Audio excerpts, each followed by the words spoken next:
Baiklah, pada kesempatan kali ini, kami dari kelompok 9 akan memaparkan atau mempresentasikan hasil kerja kami mengenai materi komposisi karya tulis ilmiah beserta perencanaan karya tulis ilmiah dengan mata kuliah Bahasa Indonesia dan dosen pengampu Pak Sugnuhdi Hamzah. Pengertian karya tulis ilmiah, karya menurut Kamus Besar Bahasa Indonesia adalah pekerjaan hasil buatan ciptaan. Broto Wijjoyo mengemukakan karya tulis ilmiah adalah kerangkai ilmu pengetahuan yang menyajikan fakta umum dan ditulis secara metodologi penulisan yang baik dan benar dan dapat dibuktikan benar tidaknya. Adapun fungsi karya tulis ilmiah, secara mendasar fungsi karya ilmiah adalah sebagai sarana komunikasi akademik dalam sebuah bidang kajian keilmuan. Melalui karya ilmiah terjalin komunikasi akademik antar berbagai komponen dalam sebuah bidang keilmuan. Contohnya, seorang guru akan mengetahui model-model terbaru dalam pembelajaran bahasa apabila membaca jurnal ilmiah atau tulisan dari berbagai sumber. Demikian pula apabila menuliskan temuannya, guru yang lain akan mengetahui hasil penelitian guru yang lain. Adapun jenis-jenis karya ilmiah adalah sebagai berikut. Artikel merupakan sebuah karya tulis seperti berita yang ada di surat kabar, informasi mengenai sesuatu, dan lain-lain.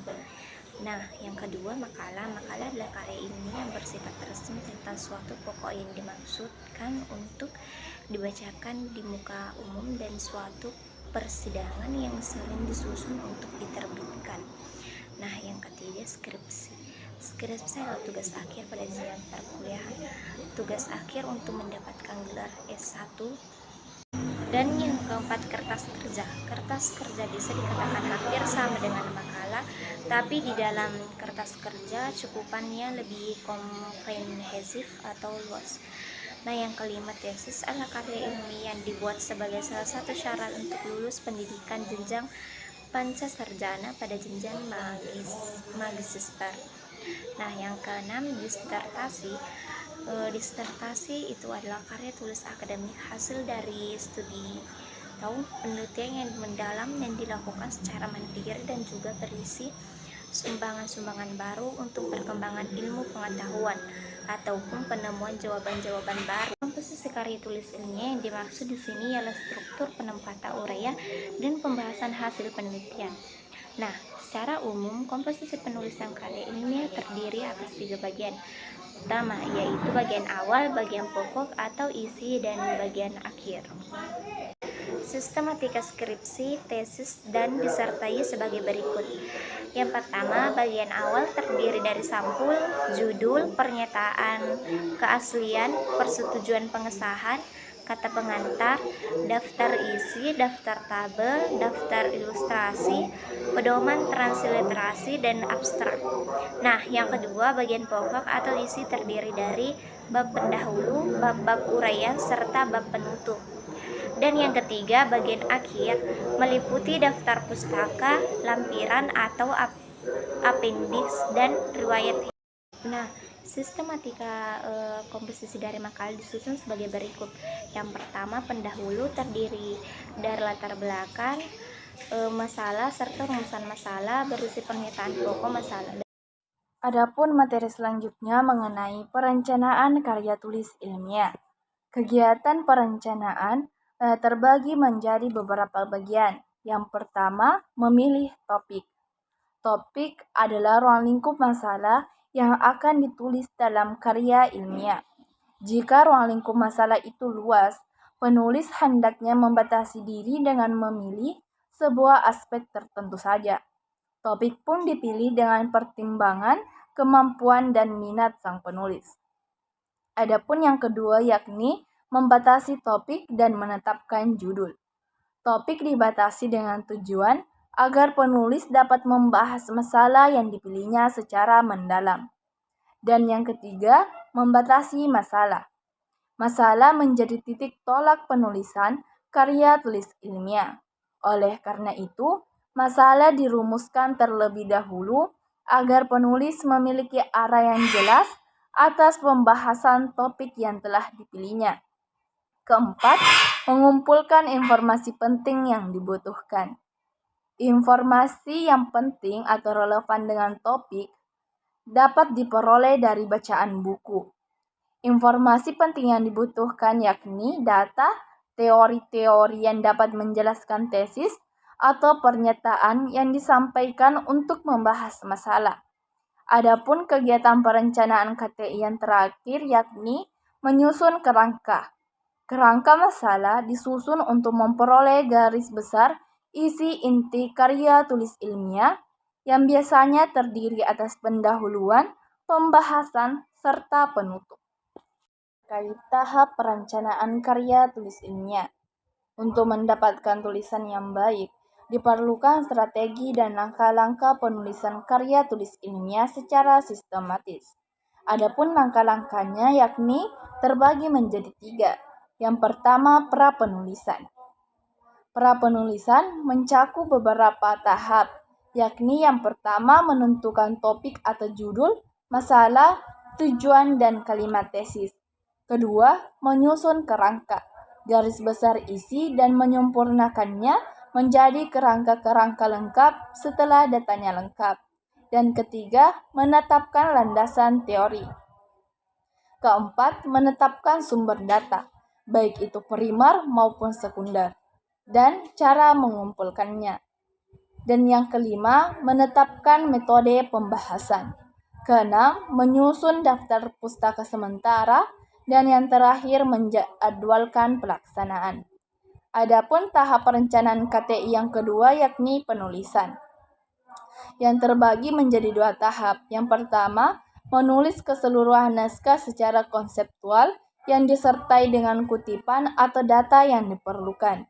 Dan yang kedua, penulisan tersebut mencakup bagian pelengkap pendahuluan seperti halaman judul, abstrak, kata pengantar, daftar isi, daftar gambar, maupun daftar tabel.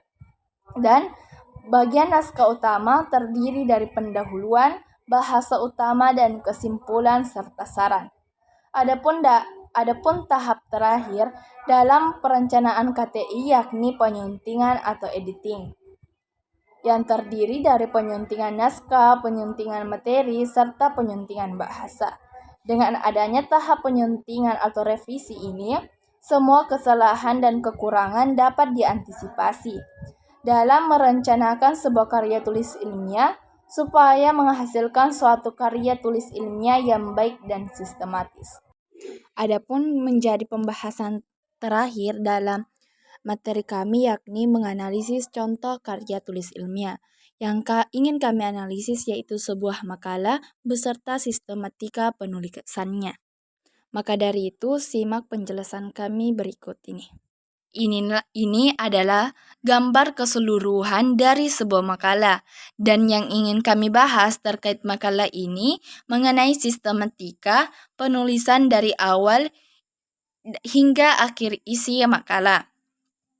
Nah, adapun bagian awal makalah terdiri dari 3 bagian. Yang pertama yakni bagian sampul. Bagian sampul terdiri lagi beberapa elemen atau beberapa bagian. Yang pertama yakni judul makalah. Ya, judul ini menggambarkan isi-isi pokok dari apa yang ingin kita tuliskan. Baru yang kedua yakni logo instansi atau logo universitas. Baru selanjutnya yakni alasan ini atau tujuan makalah untuk diajukan untuk siapa dan untuk apa.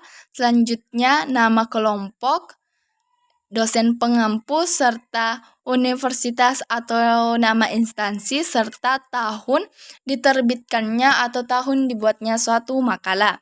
Dan adapun bagian awal dalam sistematika makalah yang kedua yakni kata pengantar, yang berisikan puji-pujian kepada Allah Subhanahu wa Ta'ala, salawat kepada Nabi Muhammad, serta tujuan penulisan makalah ini, serta harapan penulis kepada pembaca yang telah membaca makalah ini. Baru selanjutnya ada tempat serta tanggal dibuatnya makalah dan nama atau kelompok yang telah membuat makalah. Nah, adapun yang ketiga dari bagian awal makalah yakni daftar isi, yang dimana daftar isi ini berfungsi untuk memudahkan pembaca mencari bagian-bagian tertentu dalam sebuah dokumen, laporan, ataupun makalah. Nah, adapun bagian kedua dalam sistematika makalah yakni bagian utama atau bagian inti, yang terdiri lagi dari beberapa bab. Sebagai contoh, pada makalah ini terdapat 3 bab. Yang pertama bab pendahuluan, yang terdiri lagi dari latar belakang, rumusan masalah, serta tujuan penulisan. Adapun bab kedua yakni bab pembahasan, yang berisikan pembahasan mengenai apa-apa saja yang ingin kita ketahui dari judul yang telah kita pilih tadi, dan serta juga menjawab dari rumusan masalah untuk mencapai tujuan penulisan yang telah kita buat pada bab pertama. Nah, adapun yang terakhir yakni bab penutupan. Bab penutupan yang berisikan kesimpulan dan saran. Nah, kesimpulan ini yakni jawaban atas rumusan masalah atau ringkasan materi yang telah dibahas pada bab kedua. Dan saran juga merupakan ungkapan penulis apabila terdapat kesalahan dan dimohonkan untuk mendapatkan kritik agar dapat membangun penulis agar mampu memperbaiki penulisan makalah berikutnya. Nah, adapun yang menjadi bagian akhir dari sistematika penulisan yakni daftar rujukan atau daftar pustaka. Mungkin cukup presentasi kami dari kelompok 9. Mohon maaf atas segala kekurangan dan kesalah ucapan. Kami akhiri dengan ucapan wassalamualaikum warahmatullahi wabarakatuh.